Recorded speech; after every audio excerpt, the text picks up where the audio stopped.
born in 1898. In approximately the very early 1900s, and I mean early, in the very beginning of the first decade, Tom and Dora, his oldest daughter, were on their way to Jacksonville. And the way they got there was they took a buggy and drove up Kings Road until they probably, I'm guessing, reached the Arlington Ferry, because there were no bridges across the St. Johns River.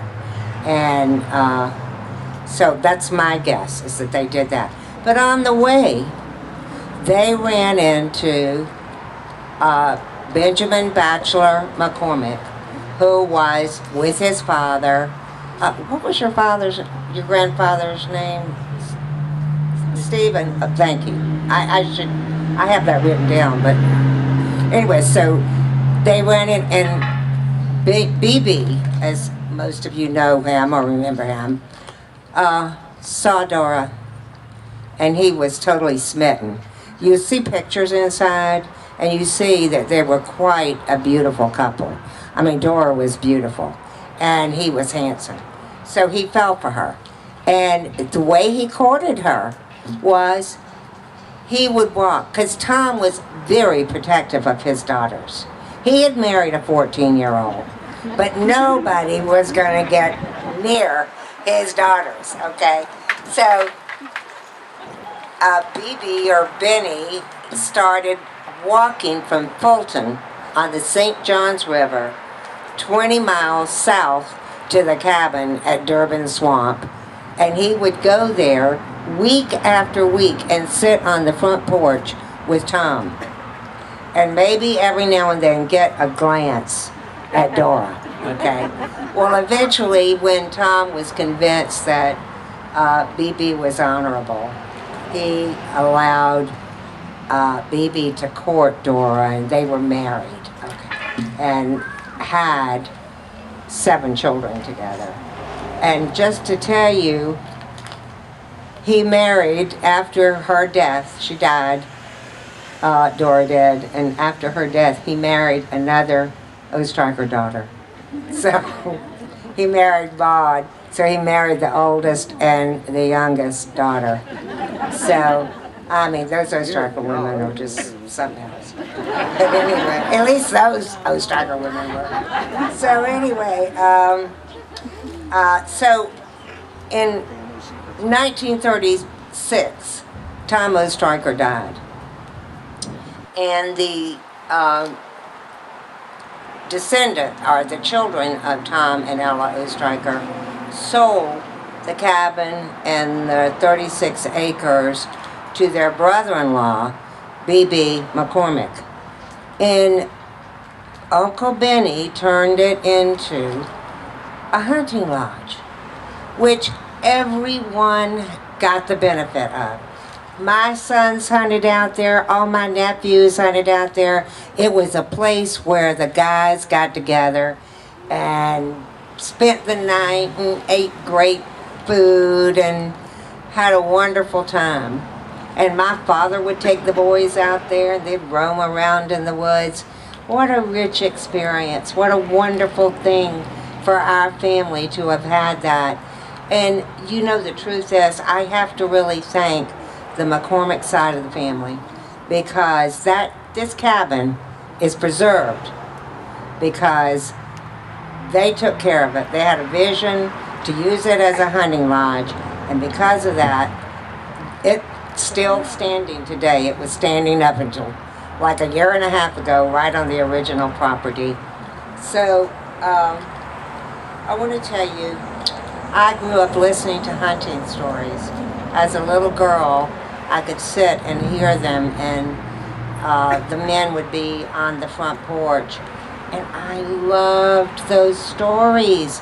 And truthfully, so many of those stories inspired big parts of my book. So to this day, I hear their voices, and that old dog, I could tell, yap, yap, yap. He was going after those You know, he had a deer. So I still hear those voices in my head, like they're echoing under the oak trees. Wonderful, wonderful stories. So I thank you for helping us preserve this part of the beaches history, of Northeast Florida history. Yeah.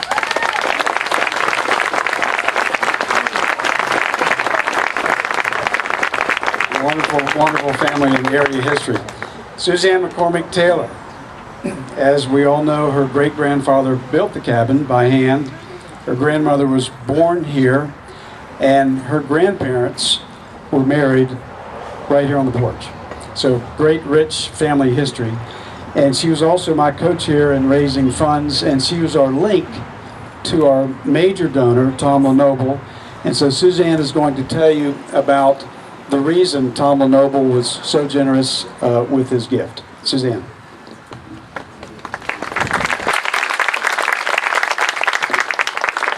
How many of you knew Vic LeNoble? Tom LeNoble, who lives in California and could not be here today, asked me to just talk a little bit about Vic and Mary. Victor LeNoble, known as Vic to all of us as kids growing up, was an amazing person who could fix anything, remodel anything, rewire anything, get you out of terrible trouble. He was just an incredible man. And he first met B.B. McCormick, my grandpa, when B.B.'s house was over where that McDonald's is on the other side of 3rd Street. And a shoeless, shiftless looking teenage boy came by the house, and B.B. says, "Can't you just hear him? Son, get over here." He says, "What are you doing? Why aren't you in school?" "Well, my dad lost everything in the Depression and I need to make some money. I got to find a job, so I hitchhiked to the beach."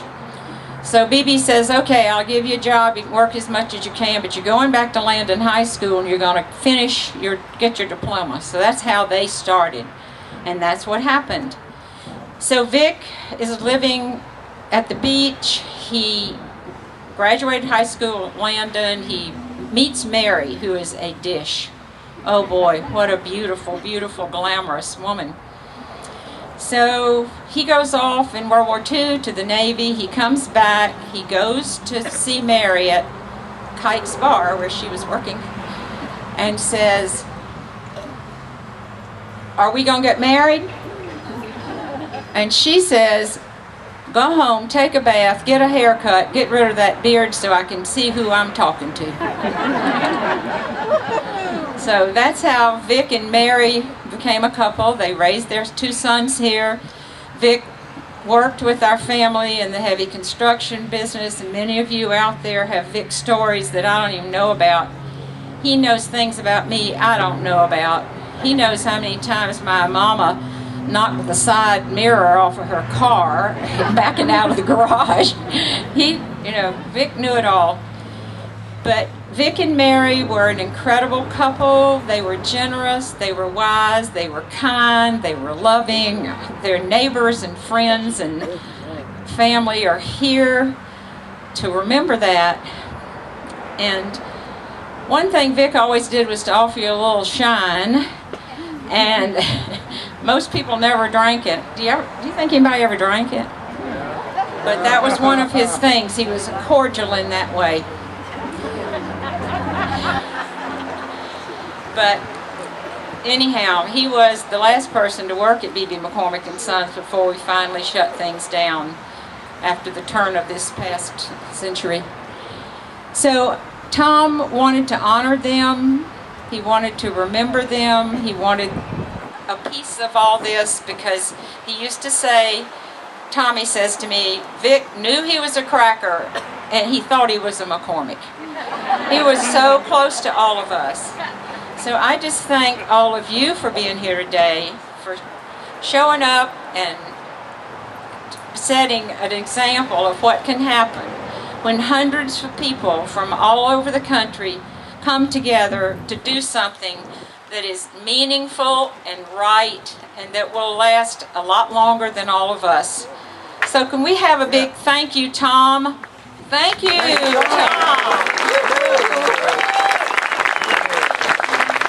Thank you.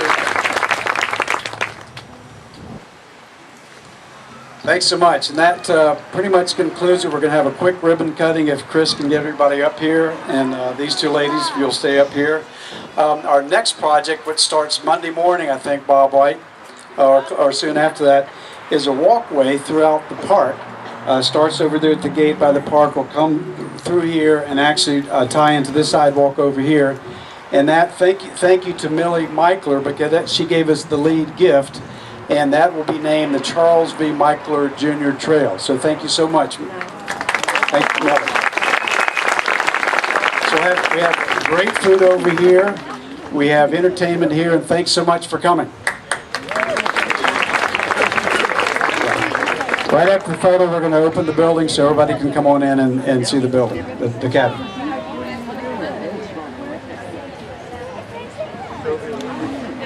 The museum that was live streaming.